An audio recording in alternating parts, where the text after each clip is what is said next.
Hello and welcome to lesson 26 of An Inspector Calls. Watch out for your lesson objective, green tasks, red challenges, and any answers with red titles. So we come now to the end of the play. You're finally going to read to the end of your script. We're going to consider the significance of the ending of the play. Why does it end the way it does? And there are lots of possible interpretations of the ending, and today is when you get to decide which one you're most convinced by. So let's have a look at this quote first and foremost from Priestley. How does it link to the play? And if you're feeling especially clever, can you find a quotation from the play that would support this view from Priestley?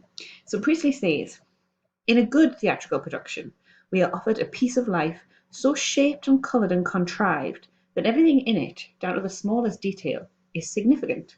A startled look, a cough, a turn of the head, none of these is accidental, and each has its own significance.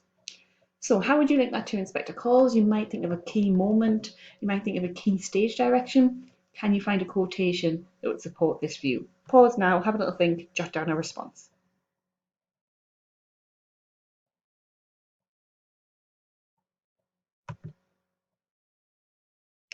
So one of the key questions that we're going to consider today as we read the rest of the play is in this green box at the top. Why does Priestley continue the play after the inspector leaves? Why does it not just end when the inspector goes? Or why does it not end with his big speech and then the curtain falls? Why do we get to see what the Burlings do in response to what they've been through that evening? So this is where we left off. He walks straight out, leaving them staring, subdued, and wondering. Sheila is still quietly crying. Mrs. Burling has collapsed into a chair. Eric is brooding desperately. Burling, the only active one, hears the front door slam, moves hesitatingly towards the door, stops, looks gloomily at the other three, then pours himself out a drink, which he hastily swallows. So a really significant moment, the inspector's exit. I like that he walks straight out. He's got a purpose, he's come, he's achieved that purpose, and he doesn't kind of linger, job done. The idea of them being quite subdued and wondering suggests that he's made them think that he has had an impact on them. Sheila, obviously being her kind of emotional self here, she's still crying, she's still very affected by it, still feeling very guilty and responsible. Mrs. Burling has collapsed into a chair, very melodramatic, needs support. I'm thinking about those opening stage directions and how supportive all that sturdy furniture probably is for her, and how she's now relying on those trappings of her class. Eric is brooding desperately. Look at the emotive word there for Eric and Sheila. So she's quietly crying and he's brooding desperately. He's, that's for all it says that Mr. Burling is the only active one. Brooding is still quite an active verb, isn't it? It suggests that he's ruminating over what the inspector has said, that he's desperate, that he's emotionally affected by it in a way that maybe Burling is not. What's interesting about Mr. Burling then, as the only active one, we get this impression that he's going to do something, and we're not sure how he's going to react. So we see that indecision in his movements.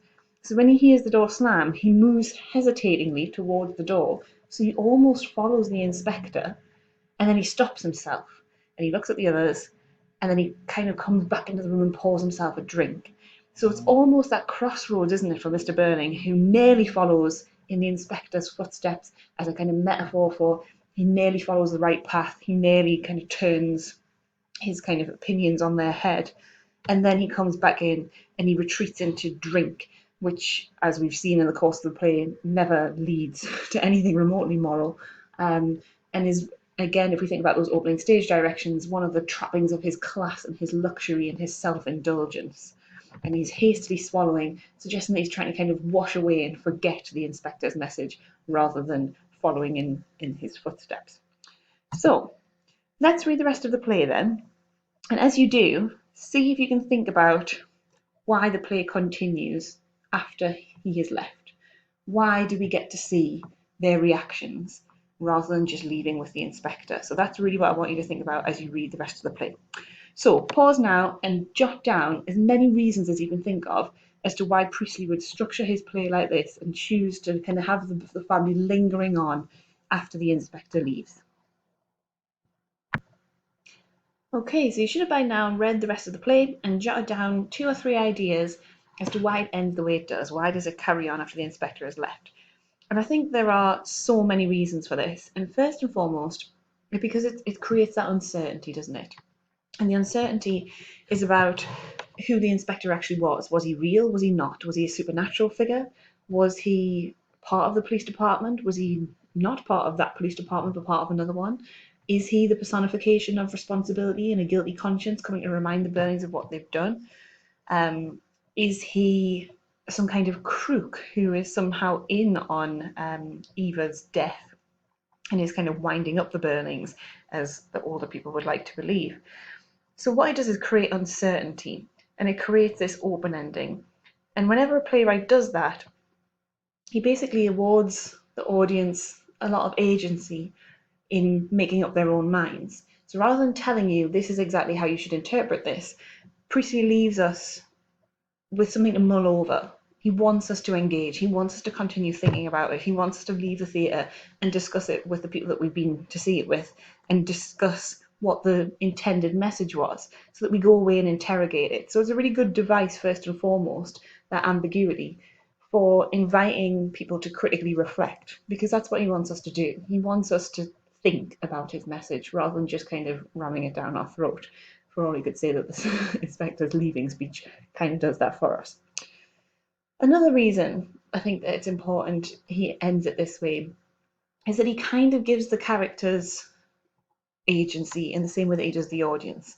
So, in the same way that we need to react to the inspector and make up our mind about who or what he was and what he represents, the Burnings go through that process themselves on the stage, don't they? So, we are really kind of aligned with the Burnings in our reaction to his disappearance.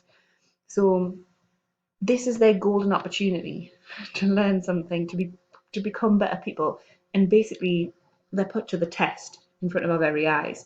And so we see the older generation trying to wiggle off the hook, trying to separate their public and private lives, trying to kind of, I suppose, scale down the damage, do damage control, and I suppose belittle the inspector's message about how everything you do affects everybody else and you have a responsibility. Whereas we see the younger children kind of facing up to that responsibility, and we know that they're going to be forever changed and they've really internalized the message from the inspector. So it helps kind of create that further divide between the generations, which the play has explored, and which preempts the fact that the younger generation are going to vote in a Labour government. But it also gives them enough rope to hang themselves with in the case of the older generation. It makes us see that they're never going to change. So when the inspector says, you know, if people won't learn this lesson, then they'll have to be taught it in fire and blood and anguish, he almost sees that coming. So he says that, and then he leaves. And then these older, richer characters refuse to learn his lesson at a time when two world wars are approaching. So it makes the inspector seem even more wise in that he can kind of see that they're not going to learn that lesson and they're going to have to be taught it in a much scarier way, I suppose. Another reason I think it's important is that cyclical structure. So we kind of start with the phone call and the intrusion of the inspector, and then of course we end with exactly the same, with a phone ringing and an inspector coming. And so we have this idea that these characters are being given a kind of second chance at this moment, and they get to choose now how they conduct themselves with that inspector. Are they going to go through the same process they did with Gould? Are they going to take more responsibility? Are they actually, now they've been prepared, going to take less responsibility? So the fact that it's a cyclical structure and we kind of start over suggests that we have a chance to learn these lessons and to do better. And, you know, I suppose kind of therefore avoid future world wars sitting in the audience post World War II. So the cyclical structure, I think, is really useful in terms of stop repeating the past. That's essentially what the message is of the play. So you've probably had a load more ideas, which your teacher will really love to hear, but there are just a few. So I want you to annotate this version of the set below and give justification for your decisions. So, where would you place the characters on the stage? Who would be in the front and who would be in the back? Who would be seated and who would be standing? And what would they be doing with their hands or their body language? How might their facial expressions differ? Where would they be looking? Would they be looking at each other? Would they be kind of lost in their own thoughts? So think really carefully about where you would place people on a stage in a dramatic production. One thing to be aware of in terms of these final stage directions is that Edna has disappeared. So she was there in the opening stage directions and now she's not. And the timing of that phone call, of this kind of at a time when they're questioning whether Eva Smith was one person or whether she was lots of different working class girls that they'd mistreated, the fact that Edna has disappeared suggests that Edna could have been Eva Smith. You know, is she safe? Where is she? Have they kept a good eye on her? Have they looked after her? Is she yet another one of their victims? So be aware that you're not placing Edna in a position. She was the only one standing, if you remember, when the stage directions began. So think about where you would put the Burlings and Gerald and tell me why. So pause now and annotate this set. So the final stage directions say, as they stare guiltily and dumbfounded, the curtain falls. I want you to answer these 4 questions with as much evidence and justification as you can. So who do you think is going to look the most guilty and why? See if you can use a quote that shows that that character feels the most guilty. Who might look the most dumbfounded, the most shocked? Justify that comment. Why do you think they're staring? And why does Priestley decide for the curtain to fall at this specific moment? So pause now, answer those 4 questions with as much evidence as you can supply. So, final thing to think about today. Some people believe that the ending of the play is too clever. Up till now, everything's been quite realistic, especially the characters, but the ending adds that supernatural element where we're not sure if Ghoul is real, we're not sure if Eva Smith is real, if it's some kind of magic trick, if he's some kind of phony or crony, or if he is somebody who's doing some kind of sleight of hand, almost like a kind of magician. So do you agree that the ending doesn't fit with the rest of the play? Do you think there's a kind of change of tone here, a change almost of genre? If we've gone from something that's quite kind of murder mystery and quite detective-y and quite realistic, have we now gone into something quite gothic and scary? And what's the effect of that jarring change of genre? So 2 questions to answer here. Do you think it is a change? If so, why has Priestley adopted that change? What's the effect? Pause now, answer those 2 questions in the green box. And these are your 5 summary questions for today's lesson. So what methods does Priestley use to create tension in the play? So this is really looking back through everything: structure, language, it can be contrast between characters, it can be characters themselves. Is An Inspector Calls a successful play in delivering its message? Does it stay with you? Does it clearly tell you what to think? Is it a pessimistic play? Does it create hope, or does it tell us that we're all doomed?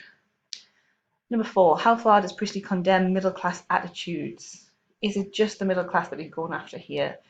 What is it about their attitudes that he's so critical of? And finally, is An Inspector Calls a timeless play? Does it still have a message that's relevant to us today? So some final questions so that your teacher can hear your thoughts now that you've read the whole play. Well done.